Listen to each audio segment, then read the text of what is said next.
ఈరోజు మనం 'శ్రీనివాస మంగాపురం' అనే సినిమా గురించి మాట్లాడుకుందాం. ఈ సినిమా ప్రేక్షకుల్లో ఆసక్తిని పెంచడానికి 2 ప్రధానమైన కారణాలున్నాయి.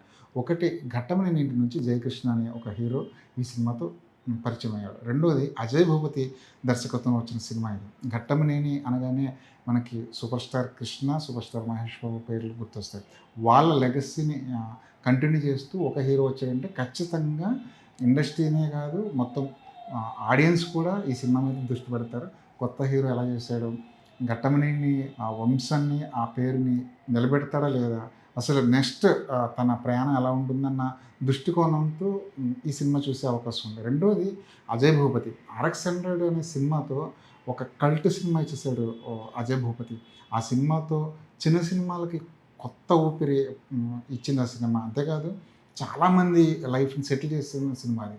అలాంటి సినిమా ఇచ్చిన అజయ్ భూపతి ఇంకో సినిమా చేశాడు. అది కూడా 'ఘట్టమనేని ఇంటి నుంచి' వచ్చిన ఒక హీరోతో సినిమా చేశాడంటే ఖచ్చితంగా 'శ్రీనివాస మంగాపురం' అనే సినిమా మీద ఆసక్తి ఉంటుంది. మరి ఈ సినిమా ఎలా ఉంది? హీరోగా జయకృష్ణ ఎన్ని మార్కులు తెచ్చుకున్నాడు? అజయ్ భూపతి తన మీద పెట్టుకున్న నమ్మకాన్ని ఎంతవరకు కాపాడుకున్నాడనే విషయాలు డీటెయిల్‌గా మాట్లాడుకుంటే, ముందు హీరో గురించి మాట్లాడుకుందాం. జయకృష్ణ సినిమా అనగానే ఖచ్చితంగా 'ఘట్టమనేని ఇంటి నుంచి' ఒక హీరో వచ్చాడంటే ఖచ్చితంగా మన ఫోకస్ ఏం చేస్తాడు? ఎలా చేస్తాడు? లుక్స్ ఎలా ఉన్నాయి? బాగా యాక్ట్ చేస్తున్నాడా లేదా?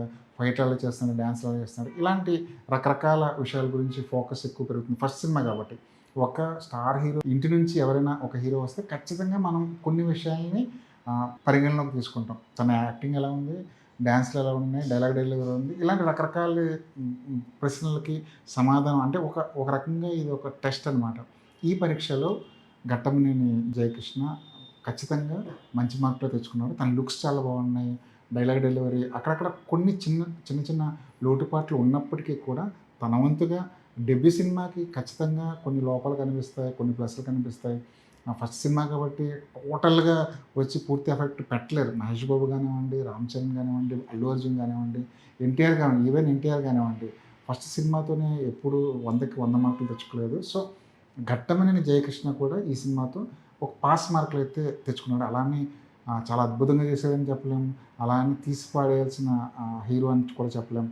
రాను రాను తనలో తాను ఇంకొంచెం మెరుగుపరుచుకునే అవకాశం ఉంది. కాకపోతే ఫస్ట్ సినిమాలో ఏమైతే చేయాలో అంటే యాక్షన్ పరంగా కానివ్వండి, డాన్సుల పరంగా కానివ్వండి, ఎమోషన్ పరంగా కానివ్వండి, ఇలా ఏవో కొన్ని ఉంటాయి కదా మీటర్స్. ఆ మీటర్స్ అన్నీ ఇవి కూడా నేను చేయగలను అని చెప్పడానికి ఈ సినిమా కొంచెం ఒక ఎంట్రీ కార్డ్ లాగా ఉపయోగపడుతుంది. ఇక అజయ్ భూపతి మీద విపరీతమైన నమ్మకం ఉంది. ఎందుకంటే 'ఆర్ఎక్స్ 100' దాంట్లో ఎలాంటి స్టార్స్ లేరు. అప్పటికి అజయ్ భూపతి ఫస్ట్ సినిమా ఇది. అయినా సరే ఒక మ్యాజిక్ చేసాడు స్క్రీన్ మీద. అజయ్ భూపతి మీద ఒక కాన్ఫిడెన్స్ పెరగడానికి కారణం మధ్యలో 'మంగళవారం' అనే సినిమా అది కూడా మంచి సినిమానే. శర్వానంద్‌తో ఒక సినిమా తీశాడు 'మహాసముద్రం' అని. అది ఫ్లాప్ అయింది. అది ఫ్లాప్ అయినప్పటికీ కూడా 'మంగళవారం' సినిమాతో మళ్ళీ కమ్‌బ్యాక్ గట్టిగా ఇవ్వగలిగాడు. ఈ సినిమాతో ఏం చేస్తాడు అజయ్ భూపతి అంటే 'ఘట్టమనేని ఇంటి నుంచి' ఒక హీరో వస్తున్నాడంటే ఖచ్చితంగా కొంతమంది స్టార్ డైరెక్టర్లతో ట్రై చేసే అవకాశం ఉంది. అయినప్పటికీ కూడా అజయ్ భూపతి లాంటి దాదాపుగా ఒక న్యూ కమర్ లాంటి ఒక డైరెక్టర్‌తో యూత్ డైరెక్టర్‌తో సినిమా చేశారంటే తన మీద ఎంతో కొంత ప్రొడ్యూసర్‌లకి లేదంటే ఘట్టమనేని హీరోకి నమ్మకం ఉంది. ఆ నమ్మకాన్ని ఎంతవరకు కాపాడుకున్నాడంటే అజయ్ భూపతి దగ్గర మాత్రం కొంత లోటుపాట్లు కనిపిస్తుంటాయి. ముఖ్యంగా కథ విషయంలో. ఇది కొత్త కథ కాదు, గొప్ప కథ కాదు, మనం చూడని కథ కాదు. రెగ్యులర్ కథని ఒక కొత్త హీరో మీద ప్లే చేయడం అన్నది ఒక రకంగా రిస్క్ ఫ్యాక్టర్ లాంటిది. ఎందుకంటే ఒక కొత్త హీరో వచ్చాడంటే చాలా ఎక్స్‌పెక్ట్ చేస్తారు. ఆ ఎక్స్‌పెక్టేషన్స్ అన్నీ కథలో ఉండాలి. ఆ కథలో ఇలాంటి ఎక్స్‌పెక్టేషన్స్‌కి సరితూగే కథా కథనాలు అజయ్ భూపతి రాసుకోలేకపోయాడు. సినిమా మొదలైన దగ్గర నుంచి చివరి వరకు కూడా ఎక్కడ ఒక్క చోట కూడా మనం ఏదో కొత్త సీన్ చూస్తున్నాం, కొత్త ఎమోషన్ చూస్తున్నాం అన్న ఫీలింగ్ ఆడియన్స్‌కి కలగదు. ఈ విషయంలో అజయ్ భూపతిలోని డైరెక్టరు, అజయ్ భూపతిలోని రైటరు పూర్తిగా ఫెయిల్ అయినట్టు కనిపిస్తుంది. సినిమా ఓపెనింగే చాలా డల్‌గా ఉంటుంది. హీరో ఎక్కడి నుంచో వస్తాడు. ఎక్కడి నుంచో తిరుపతి వచ్చి ఇక్కడ ఒక అమ్మాయిని చూసి లవ్‌లో పడతాడు. ఆ అమ్మాయికి ఒక పెద్ద బ్యాక్‌గ్రౌండ్ ఉంటుంది. అప్పటికే ఆ అమ్మాయికి పెళ్లి సెటిల్ అయి ఉంటుంది. అయినా సరే హీరో తన వెంట పడుతుంటాడు. అసలు హీరో తిరుపతి ఎందుకొచ్చాడు అన్నది ఒక ఫ్లాష్ బ్యాక్, ఒక ఇంటర్వెల్ బ్యాంగ్‌లో అర్థమవుతుంది. నేను తిరుపతి ఈ అమ్మాయి కోసమే వచ్చానని చెప్పేసి ఒక ఇంటర్వెల్ బ్యాంగ్ అక్కడ వేశారు. సో, ఇదంతా ఈ ప్యాటర్న్ అంతా కూడా మనకి ముందే తెలిసిపోతుంటుంది. హీరో ఎప్పుడైతే బస్సు నుంచి దిగాడో అప్పుడే మనకు అర్థమైపోతుంది. హీరో ఒక అజెండాతో తిరుపతి వచ్చాడు. ఇక్కడ ఏదో చేయబోతున్నాడన్న అజెండా మనకి అర్థమవుతుంది. మధ్యలో కూడా అజయ్ భూపతి చాలా నాట్స్ వేసుకుంటూ వెళ్ళాడు. ముఖ్యంగా గన్ అనేది చూపించడం కానివ్వండి, ఇలాంటి చాలా నాట్స్ వేసుకుంటూ వెళ్ళాడు. అంటే హీరోకి ఒక ఫ్లాష్ బ్యాక్ ఉంది అనే హింట్‌ని అజయ్ భూపతి పదే పదే ఇచ్చే ప్రయత్నం అయితే చేశాడు. సో, ఇంటర్వెల్ బ్యాంగ్ వచ్చేసరికి మనకు అదేమీ పెద్ద ట్విస్ట్ అనిపించదు. హీరోకి ఒక ఫ్లాష్ బ్యాక్ ఉంటుంది. అదేంటన్నది సెకండ్ హాఫ్‌లో అర్థమవుతుంది. సెకండ్ హాఫ్‌లో హీరో, హీరోయిన్‌ల మధ్య లవ్ స్టోరీ కానివ్వండి, అక్కడ వచ్చే ఒక చిన్న ట్విస్ట్ కానివ్వండి, ఇవేం కూడా సరిగ్గా వర్కౌట్ అవ్వలేదు.